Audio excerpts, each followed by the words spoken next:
Class 10th math exercise 10.2 में question number 9 देखते हैं। क्वेश्चन दिया हुआ है एक्स वाई और x dash y dash O केंद्र वाले किसी वृत्त पर दो समांतर स्पर्शी रेखाएं हैं और स्पर्श बिंदु सी पर स्पर्श रेखा एक्स वाई को ए और एक्स डैश वाई डैश को बी पर परिच्छेद करता है। सिद्ध कीजिए। हम लोगों को सिद्ध करना है एंगल ए ओ बी बराबर 90 डिग्री।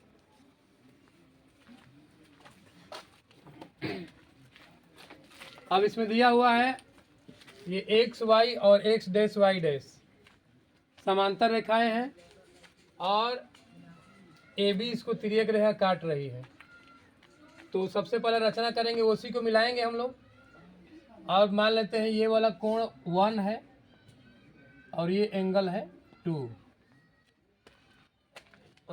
अब त्रिभुज A P O, triangle A P O तथा ट्रियंगल ए ओ सी में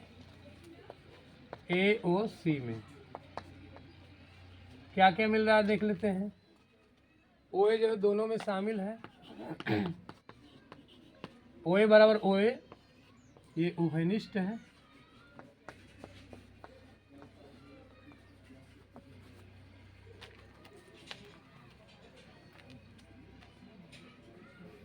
और OP बराबर OC। OP बराबर OC है, क्यों है? क्योंकि एक ही वृत्त की त्रिज्या है, एक ही वृत्त की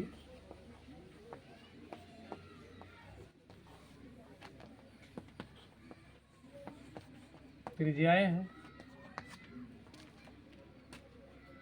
और एक मिल गया हम लोगों को OA बराबर OA, OP बराबर OC और ये OP लंब मतलब ये जैसे 90 डिग्री का है। कोण OPA क्या है? इसके बाद लिख लेंगे एंगल APO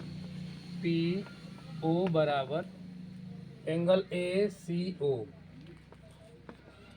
इसका कारण क्या है? क्योंकि त्रिज्या स्पर्श बिंदु पर लंब होती है, त्रिज्या स्पर्श बिंदु पर लंब होती है।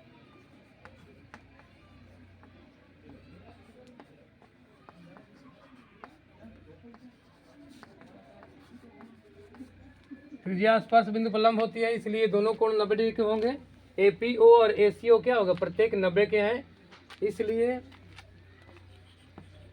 अतः त्रिभुज APO सर्वांगसम त्रिभुज AOC। 3 कंडीशन मिल गया, इसलिए सर्वांगसम हो जाएगा। सर्वांगसम हो जाएगा तो लिखेंगे कोण 1 बराबर कोण 2, मतलब PAO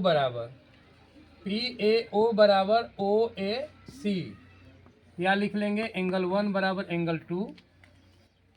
CPCT से लिख लेंगे, सर्वांगसम त्रिभुज के संगत भाग है, दोनों ही त्रिभुज सर्वांगसम हो जाएगा, इसलिए एंगल 1 बराबर एंगल 2 होगा। इसी तरह से हम लोग लिख सकते हैं एंगल 3, यहाँ से यहाँ तक 3 है, ये मतलब OBQ का मान 3 है और इसका मान यदि 4 है, एंगल OBC का मान 4 है, तो लिख लेंगे 3 बराबर 4।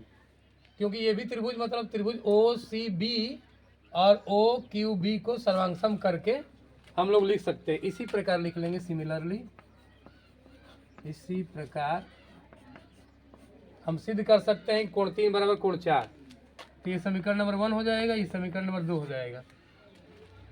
अब चूंकि एक्स वाई रेखा और एक्स डैश वाई डैश रेखा क्या है?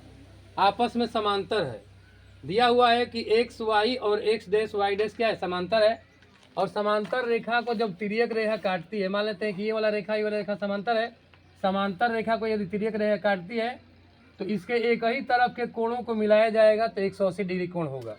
अतः एंगल PAB ये वाला पूरा कोण एंगल A और ये QBA का मान दोनों को मिलाएंगे तो क्या आएगा? 180 डिग्री आएगा। तो इसको समझ लेते हैं।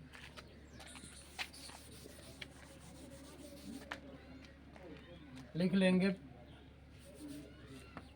एक्स डैश वाई डैश समांतर एक्स वाई है और AB तिर्यक रेखा है। तिर्यक रेखा है, अतः एंगल PAC प्लस QBC बराबर क्या आएगा? 180 डिग्री होगा। 180 डिग्री इसका मान आएगा, क्योंकि तिर्यक रेखा के एक ही तरफ के कोणों को मिलाया जाएगा तो 180 डिग्री होता है।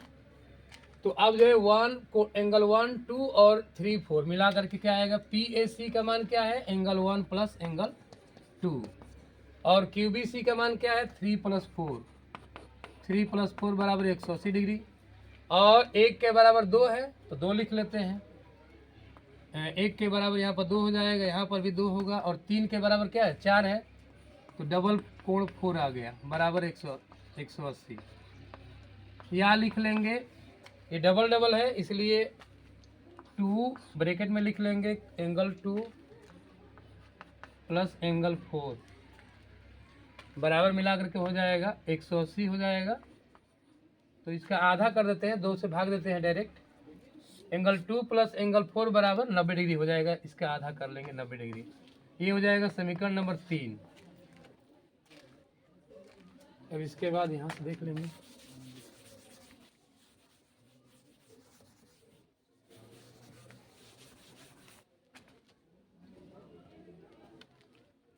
अब त्रिभुज AOB में, अब त्रिभुज AOB का तीसरा कोण AOB बराबर 180 माइनस त्रिभुज के शेष 2 कोण, शेष 2 कोणों का योग,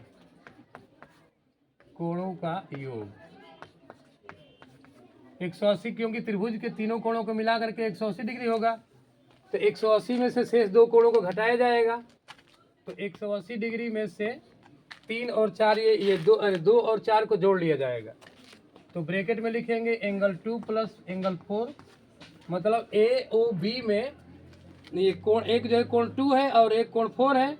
और ये तो AOB का मान हम लोगों को निकालना ही है, एंगल AOB का। तो 2 और 4 को मिला करके 90 डिग्री है। तो 180 में से ये 90 घटा लेंगे, 2 और 4 का जो मान आया है समीकरण नंबर 3 से, कितना बचेगा? 90 डिग्री। अर्थात AOB बराबर 90 डिग्री। यही सिद्ध करना था, प्रूव्ड।